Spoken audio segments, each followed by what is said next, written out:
অভিষেকক লগ পাইছিলোঁ আজিৰ পৰা প্ৰায় 8-9 বছৰ আগতে গোলাঘাটত। তেতিয়া মই চক্ৰ বিষয়া হিচাপে কৰ্মৰত হৈ আছিলোঁ আৰু তেতিয়া তাৰ কিবা মই কাম এটা কৰি দিছিলোঁ, যিটো নেকি তেওঁৰ হয়তো অলপ কামত আহিছিল আৰু সেইটোৰ কাৰণে তেওঁ মনত ৰাখিছিল।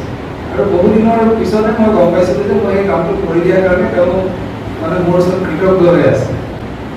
আৰু তাৰপিছৰ পৰা মোৰ পৰিবাৰৰ লগত মোৰ সহকৰ্মী ভগিনী তেওঁৰ লগত চিনাকি হ'ল। তেওঁলোক দুজনৰ মাজতে বেছি কথা বতৰা হয় বা আলোচনা হয়, কিন্তু মোৰ মনত সেইটো হয়তো বহুত ডাঙৰ কাম নাছিল।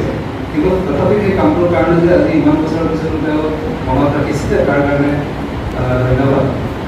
আৰু তাৰপিছত অভিষেকৰ কথা লাহে লাহে গম পালোঁ, বহুত ভাল কাম কৰি আছিল।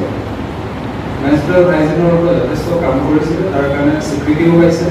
কোভিডৰ সময়ত গম পালোঁ বা আমি একেলগে কাম কৰিছিলোঁ, সেইখিনি সময়তো তেওঁৰ যিটো NGO বা ভগিনীয়ে কৈ গৈছে যে বহুত NGO আমি যিহেতু গোলাঘাট বা অন্যান্য আমি প্ৰান্তত কাম কৰাৰ অভিজ্ঞতাৰে আমি ক'ব পাৰোঁ যে বিভিন্ন সময়ত বিভিন্ন NGO অকল ফটোতোলা বা নৈমিত্তিক কিছুমান কাম কৰাৰ কাৰণে নাই, কিন্তু তেওঁৰ অভিষেকৰ কাম আচলতে তেনেকুৱা নাছিল।